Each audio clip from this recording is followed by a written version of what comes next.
You got a good brick, Joey. I do, yeah. It's like the perfect little alcove for me to record. Like a brick. Yeah, like a brick. Thank you for taking the time to talk to me. I just think, I honestly, sort of no hyperbole, I think you are one of our most dependable actors that we have. Anything that you are in, I will run to go see it. I love The Messenger. I think The Messenger has some really beautiful quietness to it that I really still think about to this day. So thank you for taking the time to talk to me. Thank you for saying so. That one means a lot to me as well. Yeah. Actually, I kind of wanted to ask a little bit about not necessarily the film itself. Obviously, we'll get into that, but I was curious. You have played some characters where there is some emotions that are withheld or not spoken. I think there is a great value in, quietness, like I spoke of, or stillness. And, we get that in The Messenger, we get that in Leave No Trace. There's a lot of that in this film. What is that something you're necessarily attracted to? Is that something you're looking for, or is that just sort of a happenstance?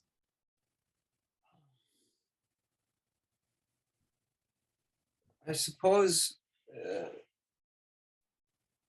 unlike in the movies, in real life, we don't always get to say the right thing at the right time. Mm-hmm. That's right. And no matter who you are, if you've been on the planet long enough, we've all experienced something that perhaps we haven't really investigated. Mm-hmm. And we all have traumas, and I think I'm definitely drawn to men who are wrestling with their own identity and place in the world.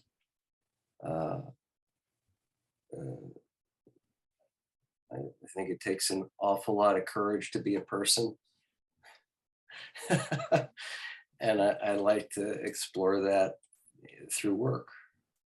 Yeah, that's a very sort of simple statement, but it sort of leads me to many a different question. Very hard to be a person, then you put on the struggle of that of,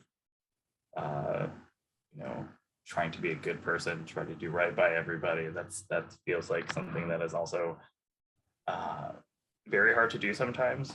Sadly, I don't know. Since for all of us, there's so much garbage happening in the world, so it's like,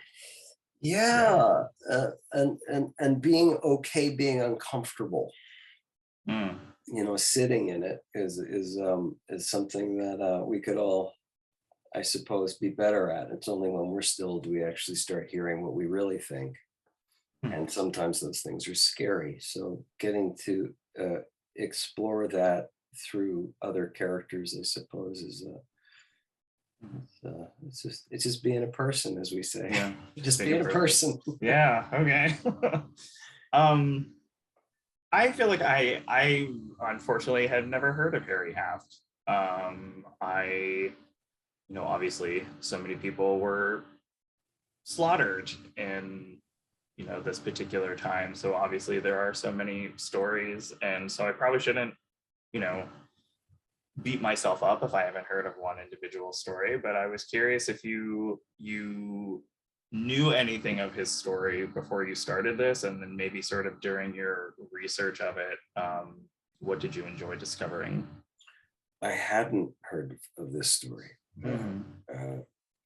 But when I read it, it brings up so many moral ambiguities of what it costs to survive.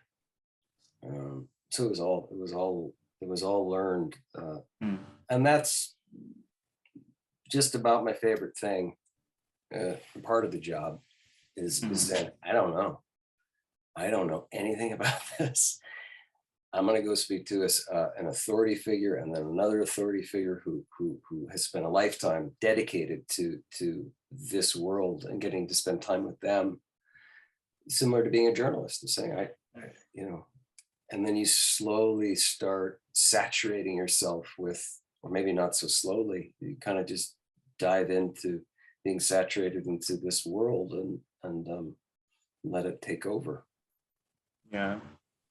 I do think there is sort of I don't know, I feel like we as a culture, or we as a people, we feel like we don't like to live in sort of like a gray area. Like we need to sort of, we feel like we are owed definitive answers to a lot of things right away. And I feel like something that I responded to this, like the scene after the story appears in the paper, and Harry Haft walks into the bar or the restaurant, and everybody's looking at him, and they call you a traitor for what you have done or what you needed to do in order to survive yourself. And it's sort of, I immediately, because I've seen the movie twice, I think that it is, I think that is hard, and I understand like there is that emotional reaction to react that way, but also it's just like the sort of understanding of what your character had to go through. You weren't there, so I don't know. That's not really a question. I'm sort of just rambling. It's complicated. It's back to that moral ambiguity of saying, well, what would you do, and then how do you live with yourself to with any kind of inner balance. And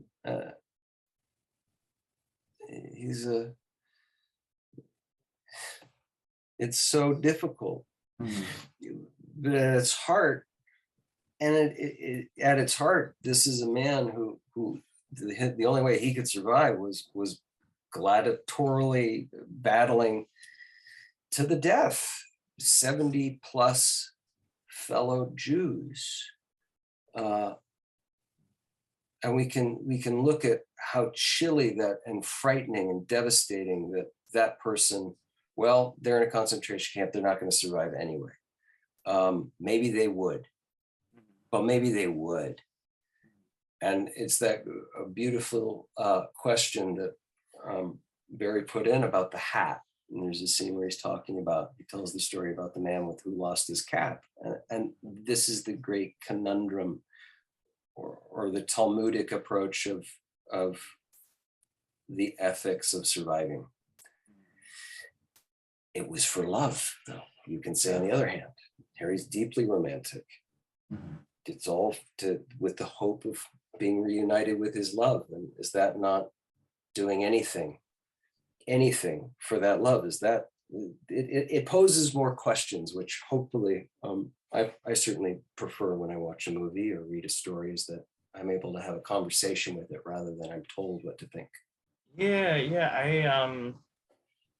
I like movies like that too. I like TV shows that do that. It's just sort of like, watching something that has definitive answers. Like, it's nice. It can be satisfying, but I feel like it's a lot more rewarding if we walk out of a movie like this and I have so many more questions about history, and I like, even just like the moral ambiguity that you mentioned, like, it's so, I find that way more fascinating than something it's just like, all right, it's done, I'm done watching that. Yeah, well, now I don't have to participate. If it's done, okay, good. You guys have fun. I prefer something that like gives you something, and it sort of proposes to the audience that you can give something back to it, and sort of maybe I was just too much of a geek in school. So I'm with you. Sort of on a physical level, I was curious how you felt you wanted to show the differences in Harry's fighting, whether like I'm just curious about your headspace when you are like, when Harry's in the camp and you have Schneider barking at you from one corner, just sort of the differentiation between that and either before and after this moment in his life. Like, how does that feel? I'm just curious, like the emotional response of the differences of that? Well, so much of what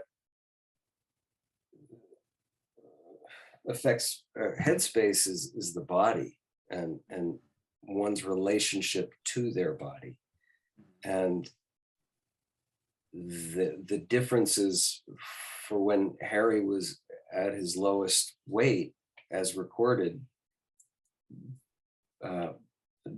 losing the weight in order to feel that deficit affects a mental landscape differently than one's in a more prime condition. You're not going to shake the trauma. Right. It's still informing that present time. But in the film, it's all about bleeding memory.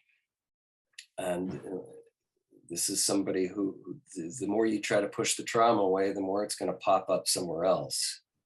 Yeah. So I think it's interesting to differentiate that in physical space, where he wouldn't even fight with gloves.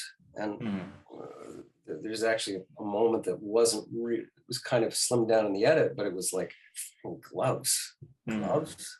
Yeah. Like even fighting bare knuckle to the death. This is almost a joke, but it means everything, because if he loses, he may not get a fight again, which means he'll lose the opportunity to find his love. Yeah, just on a physical standpoint, like it changes. I actually noticed the part where, putting on gloves, I was like, that changes the weight and shape of your hands, and that you would have like a physical reaction to anything that's slightly changed. So I was okay. I want to talk about your scenes with Billy's character, because first of all, he scares the living shit out of me in this part. There's like this sort of like this like unhinged gleefulness that he brings to his performance, whereas when he's not playing a character like this, it's sort of like a himbo and delightful, but in this it's sort of crazy how putting him in this part is terrifying. But I thought that the scenes between the two of you were my favorite scenes in the movie, just because just from the perspectives of each other, like he is using you for something, and you were put in this position where you quite literally have to fight your way out every single time. I just think those are just very intellectually stimulating scenes to watch, and I was curious maybe how you wanted to approach those, just because I was so drawn to them. Well, it's a strange, it's a very complex dynamic, power dynamic. If his life is hanging in Schneider's hands, as everyone is in the camps, but there are extra provisions that he gets by fighting. Don't want to bite the hand that feeds, the resentment, the disgust, the self-disgust. These complications are, there was a real Schneider, and Billy is a frightening man in this role. Yeah. Another moment that stuck out to me that the second time that I watched the movie, I had to like pause it, just because I think it's the first interaction where he addresses you as the number that he is assigned, and Harry corrects him by saying his name. And I thought that would, even on like a certain level, even not like strike fear into somebody like Schneider, but I feel like that really shows a lot of who Harry is, like standing up for himself in that way. He's not going to be, addressed by something that is being forced upon him. That stuck out to me. I thought that was a really great just moment that stuck out to me. I think that was an ad on the day. Oh, really? Barry likes to Hmm. do improvs and build on scenes, and I think that was an ad where Harry wasn't going to just be another statistic or a number or the nameless victim. Hmm. Say your name. Maybe the last time, but say it. I'm glad you picked that out. It's subtle, but we will not be forgotten. What's that? Isn't that something in, this is like theater nerd something, but I just think that's what, isn't that like in the Crucible where it says like, that's my name, it's like all I have. That's something that it reminded me of. Arthur Miller nerd over here. I guess one last question, since I know you're very busy today. Towards the end, there's a very emotional scene, a lot of very emotional scenes throughout this movie, but something that I loved is we get to observe you in a moment towards the end where someone is singing God Bless America. And I'm not sure if you would want to reveal this, but I was so captivated by seeing you react to that song. I was wondering if you could describe a little to me what might be going through Harry's head in that moment.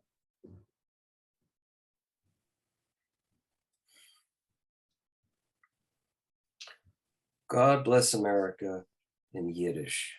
Mm-hmm.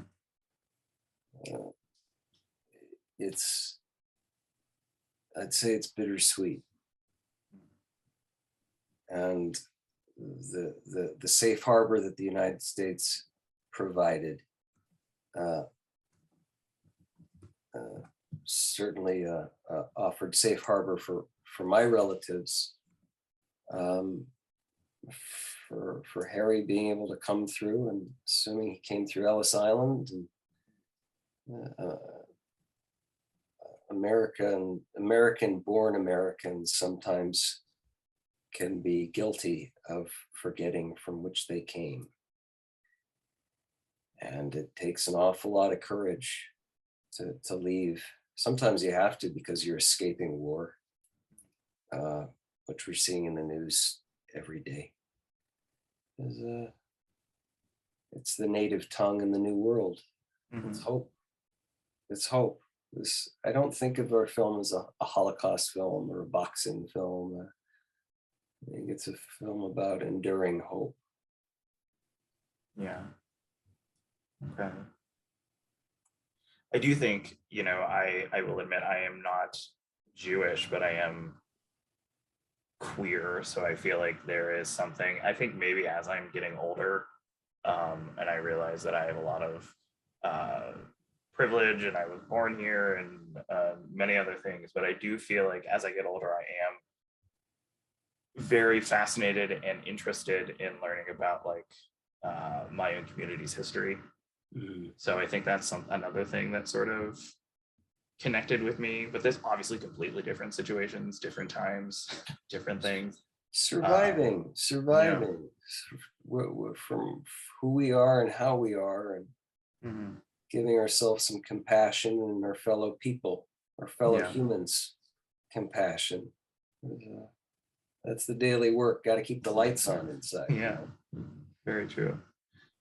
Well, thank you so much for your time, Ben. I think it's a beautiful movie. I didn't recognize you in the first couple of minutes when you popped up on screen. I was like, oh, there's Ben Foster. Like, holy shit.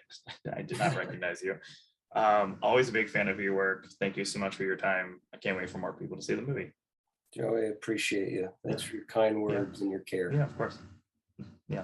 Have a good day. Stay safe. You too. Thanks.